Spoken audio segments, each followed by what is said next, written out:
പുതിയതായി വാങ്ങുന്ന ഷോപ്പിന് അമ്മയുടെ പേര് തന്നെ ഇടണമെന്നും അല്ലെങ്കിൽ അമ്മയെക്കുറിച്ച് ശ്രുതി പറഞ്ഞത് അമ്മയെ കേൾപ്പിക്കുമെന്നും സച്ചി പറയുന്നു. ഇത് രേവതിയും കേട്ടുകൊണ്ട് വരുന്നു. എന്നിട്ട് സച്ചി പറയുന്നത് ശ്രദ്ധിക്കുന്നു.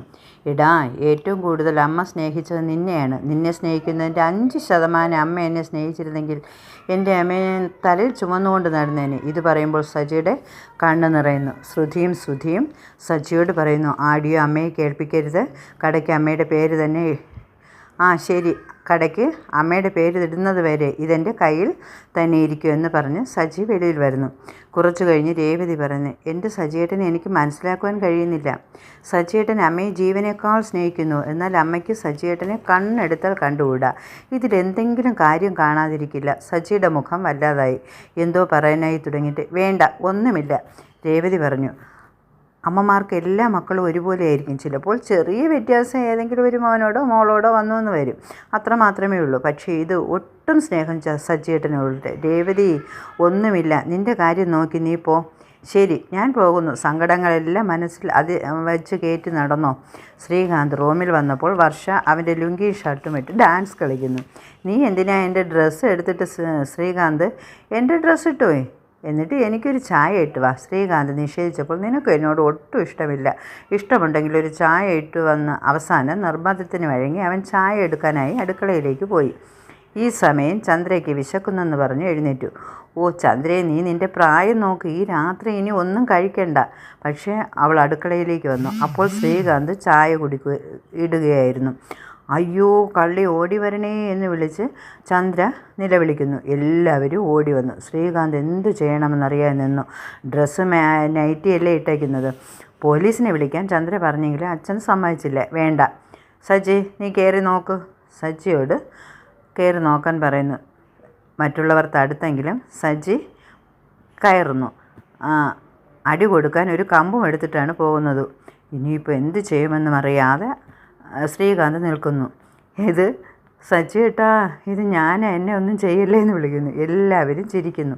എന്നാൽ ചന്ദ്രയ്ക്ക് ദേഷ്യം വന്നു. നല്ല അടി കൊടുക്കുന്നു. ഈ സമയം വർഷ വരുന്നു. എന്താ ഒരു ബഹളം? രണ്ടുപേരും ഡ്രസ് മാറി കളിക്കുകയായിരുന്നു അല്ലേ എന്ന് ശ്രുതി ചോദിച്ചപ്പോൾ മേലേൽ ഇത്തരത്തിലുള്ള കോപ്രായങ്ങളൊന്നും ഇവിടെ വേണ്ട എന്ന് വർഷയോട് ചന്ദ്ര പറയുന്നു. സജിയും ശ്രുതിയും ശ്രീകാന്തിനെ പിടിച്ചിരുത്തി സെൽഫി എടുക്കുന്നു. നിനക്ക് ഈ ഡ്രസ്സ് നല്ല ചേരുന്നടാ എന്ന് പറഞ്ഞ് സജി അവനെ ഇക്കിളിയാക്കുന്നു. എല്ലാവരും സന്തോഷത്തോടെ പിരിഞ്ഞു. രാവിലെ തന്നെ രേവതി അടുക്കളയിൽ വന്ന് എന്നത്തെയും പോലെ അടുക്കള കാര്യങ്ങൾ നോക്കാൻ തുടങ്ങി. സജി വന്നിട്ട്, രേവതി, നിന്നോട് ഞാൻ എത്ര പ്രാവശ്യം പറഞ്ഞതാ പൂവിൽപ്പനയ്ക്ക് മുൻതൂക്കം കൊടുക്കണമെന്ന്. ബാക്കിയുള്ള കാര്യങ്ങൾ നിങ്ങൾ 3 പേരുമായി ചെയ്യൂ. ഇത് കേട്ടുകൊണ്ട് ചന്ദ്ര വരുന്നു. ഇവൾ അടുക്കള കാര്യങ്ങൾക്ക് തന്നെ ഇമ്പോർട്ടൻ്റ് കൊടുക്കണം. പിന്നീട് മതി ബാക്കിയുള്ള കാര്യങ്ങൾ. വർഷമോളെ, നിനക്കിന്ന് എന്താ വേണ്ടത്? വരൂ, എൻ്റെ വർഷമോൾക്ക് എന്താ വേണ്ടത് അതനുസരിച്ച് നീ ഉണ്ടാക്കി കൊടുക്കണമെന്ന് ചന്ദ്ര പറയുന്നു. അമ്മേ, അവർ ചെയ്തോട്ടെ, അവർക്ക് വേണ്ടത് അവർ ചെയ്തോട്ടെ. എന്തിനാ രേവതിയെ എല്ലാത്തിനും ബുദ്ധിമുട്ടിക്കുന്നു? അവൾക്കിവിടെ തലയിലെടുക്കുന്ന പണിയല്ലേ, നീ പോടാ എന്ന് പറഞ്ഞിട്ട് എൻ്റെ വർഷമോൾക്ക് വേണ്ടത്, വർഷേ, ശ്രുതി, എല്ലാവരും വരൂ, നിങ്ങൾക്ക് എന്താ വേണ്ടതെന്നൊക്കെ ചോദിക്കുന്നു. വർഷ പറയുന്നു, ശ്രുതി പറയുന്നു, എനിക്കിന്ന് വെജിറ്റബിൾ ഫ്രൈഡ് റൈസ് മതിയെന്ന്. അമ്മേ, അതിന് വെജിറ്റബിൾസ് ഒന്നും ഇവിടെ ഇല്ല ഫ്രൈഡ് റൈസ് ഉണ്ടാക്കാനുള്ള എന്ന് രേവതി പറയുന്നു. ശരി, എങ്കിൽ അതിന് വേണ്ട സാധനങ്ങളൊക്കെ വാങ്ങി വരൂ. സജ്ജി ഉടനെ ഇടപെട്ടിട്ട്, ആര്?